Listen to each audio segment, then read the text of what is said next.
요즘 인공지능 업계에서 가장 많이 들리는 단어 중 하나가 바로 하네스입니다. 그런데 이 단어를 쓰는 사람마다 가리키는 대상이 제각각입니다. 오늘은 이 하네스라는 말이 정확히 무엇을 뜻하는지, 그리고 왜 이렇게 뜻이 갈리는지를 차분히 정리해 보겠습니다.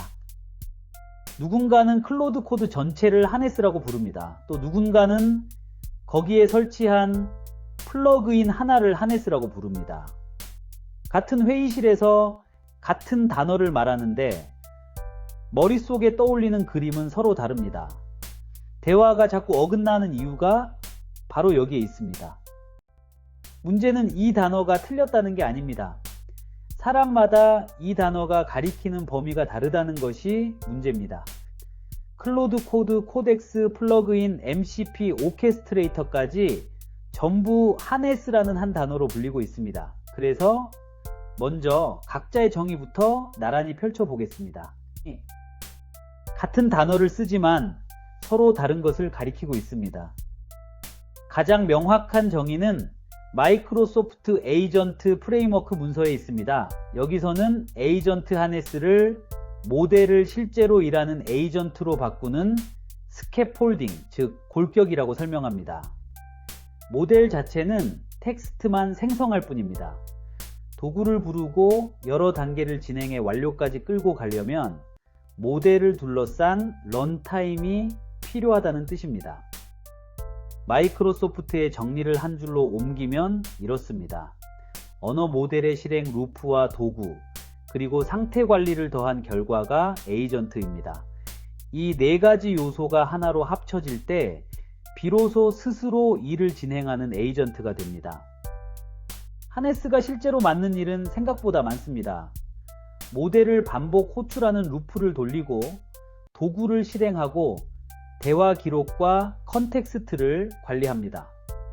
또 도구 사용을 승인하고 안전 정책을 적용하고 파일 접근과 메모리를 챙기며 작업이 끝났는지 판단해 마무리까지 제어합니다. 정리하면 이렇습니다. 하네스는 모델 바깥에서 조용히 돌아가는 실행 환경입니다.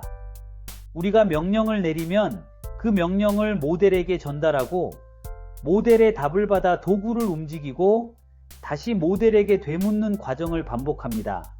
이 반복이 없으면 모델은 한번 대답하고 그대로 멈출 뿐입니다. 그런데 여기서 반전이 있습니다. 같은 개념을 엔트로픽은 조금 다르게 말합니다. 평가에 관한 글은 하네스를 모델이 에이전트처럼 행동하게 하는 시스템으로 설명하고 도구 호출 오케스트레이션까지 포함시키며 클로드 코드를 유연한 하네스의 사례로 직접 언급합니다. 반면 신뢰성 연구 글은 이를 4개의 층으로 쪼개어 봅니다. 신뢰할 수 있는 에이전트를 다룬 엔트로픽 연구 글은 에이전트를 4개의 층으로 나눕니다. 모델, 하네스, 도구, 환경입니다. 그리고 여기서 하네스는 주로 지침과 가드레일로 설명됩니다. 도구와 환경은 하네스에 포함되지 않고 별도의 층으로 떨어져 나옵니다. 즉 하네스의 공식 경계는 하나다라고 말하면 부정확합니다. 그렇다면 이 단어는 어디서 왔을까요? 하네스는 인공지능이 만든 신조어가 아닙니다. 소프트웨어 분야에는 아주 오래전부터 테스트 하네스라는 개념이 있었습니다. 대상 프로그램을 감싸서 입력을 주고 실행시키고 결과를 관찰하고 검증하는 구조입니다. 테스트 하네스의 뼈대는 이렇게 단순합니다. 정해진 입력을 대상에 넣고 실행한 뒤 나온 결과를 기대값과 비교합니다. 미국 표준기술연구소 문서에도 파이썬 공식 문서에도 등장하는 오래된 개념입니다. 이 개념은 자연스럽게 확장됐습니다. 프로그램을 검증하던 테스트 하네스가 모델의 성능을 재는 평가 하네스로 옮겨갔고 다시 모델을 일하게 만드는 에이전트 하네스로 넓어졌습니다. 누가 최초로 만들었다고 단정할 만한 단일 출처는 없습니다. 개념이 서서히 번져온 것입니다. 그렇다면 왜 2025년과 2026년에 갑자기 이 단어가 중요해졌을까요? 이유는 분명합니다. 이제 모델 성능만으로는 에이전트 성능을 설명할 수 없게 됐기 때문입니다. 같은 모델이라도 그것을 둘러싼 구조에 따라 결과가 크게 달라집니다. 엔트로픽은 클로드 에이전트 SDK를 범용 에이전트 하네스라고 부릅니다. 그리고 긴 작업에서는 컨텍스트를 압축하는 것만으로는 부족하다고 말합니다. 세션과 세션 사이에 진행 상태를 이어주는 구조가 있어야 오래 걸리는 일을 끝까지 해낼 수 있다는 것입니다. 핵심은 더 좋은 프롬프트가 아니라 에이전트가 일할 환경 자체를 설계하는 일입니다. 오픈AI는 2026년 2월 공식 글의 제목을 아예 하네스 엔지니어링이라고 붙였습니다. 저장소 구조와 문서, 테스트와 관측성, 가드레일과 피드백 루프처럼 에이전트가 안정적으로 일할 환경을 설계하는 작업을 가리킵니다. 마틴 파울러의 사이트에서도 이를 별도의 엔지니어링 관점으로 다루기 시작했습니다. 이제 이 영상의 알맹이입니다. 대화를 명확하게 하려고 실무에서 쓸 수 있는 5개의 층으로 정리해 보겠습니다. 다만 이건 업계가 합의한 표준 선언이 절대 아닙니다. 서로 다른 뜻으로 말하는 걸 막기 위한 커뮤니케이션용 분류라는 점을 먼저 분명히 해둡니다. 1층은 모델입니다. GPT, 클로드, 제미나이, Q1처럼 언어를 읽고 생성하고 추론하는 기반 모델입니다. 2층은 에이전트 하네스, 즉 런타임입니다. 클로드 코드, 코덱스 CLI, 에이전트 SDK, 기반 런타임처럼 모델을 반복 실행하고 행동시키는 실행 골격입니다. 3층은 확장 구성 요소입니다. 스킬, 플러그인, 훅, 규칙, 그리고 MCP 연결처럼 하네스의 능력과 지침, 연결 범위를 넓히는 조각들입니다. 4층은 환경입니다. 파일 시스템, Git, 쉘, 브라우저, 사내망처럼 에이전트가 실제로 만지는 작업 공간입니다.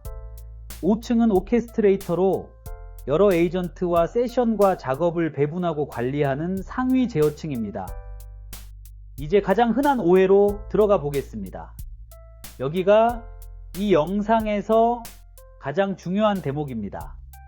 플러그인과 스킬, 훅과 MCP를 정성껏 구성해 놓고 하네스를 개발했다고 말하는 경우가 아주 많습니다. 그런데 사실은 그렇게 단순하지 않습니다. 이 파일을 보시죠. MCP 연결을 정의한 설정 파일입니다. 그런데 이 파일 자체는 아무것도 실행하지 못합니다. 스킬 파일도 훅 스크립트도 규칙 문서도 마찬가지입니다. 전부 텍스트와 코드 조각일 뿐이고 이걸 읽어서 모델 호출 루프를 실제로 돌리는 런타임이 있어야 비로소 작동합니다. 그래서 하네스와 관련된 작업은 크게 3가지로 갈라집니다. 먼저 2가지를 비교해 보겠습니다.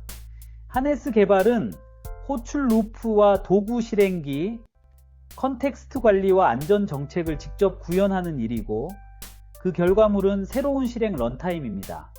반면 설정과 확장은 기존 런타임 위에 스킬과 플러그인, 훅과 규칙을 조합하는 일이고 결과물은 더 유능해진 기존 하네스입니다. 3번째는 하네스 엔지니어링입니다. 저장소 구조와 테스트, 문서와 관측성, 가드레일처럼 에이전트가 일할 환경을 설계하는 일이고 결과물은 에이전트 친화적인 작업 환경입니다. 개발 설정, 엔지니어링. 이 셋은 목적도 결과물도 서로 다릅니다. 판별 질문은 하나면 충분합니다. 모델 호출 루프가 누구의 코드에서 돌고 있는가? 여기서 오해하지 말아야 할 점이 있습니다. 이 구분은 설정과 확장을 폄하하려는 것이 결코 아닙니다. 같은 런타임이라도 무엇을 어떻게 조합하느냐가 성능을 크게 좌우합니다. 다만 개발했다와 구성했다는 서로 다른 주장입니다. 이 둘을 섞었으면 듣는 사람이 결과물의 실체를 오판하게 됩니다. 마지막으로 하네스 위에 한 층이 더 올라옵니다. 바로 오케스트레이션입니다. 오픈AI는 2026년 4월 심포니를 공개하면서 이를 명시적으로 에이전트 오케스트레이터라고 표현했습니다. 프로젝트 관리 보드를 코딩 에이전트의 통제 평면, 즉 컨트롤 플레인으로 쓰는 구조입니다.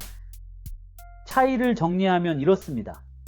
하네스가 한 에이전트가 어떻게 행동하는가를 책임진다면 오케스트레이터는 여러 에이전트에게 무엇을 언제 배분하고 그 상태를 어떻게 관리하는가에 가깝습니다. 한 명의 일꾼을 움직이는 것과 여러 일꾼을 지휘하는 것의 차이입니다. 에이전트 성능은 모델과 하네스, 도구와 컨텍스트, 환경과 피드백을 곱한 결과에 가깝습니다.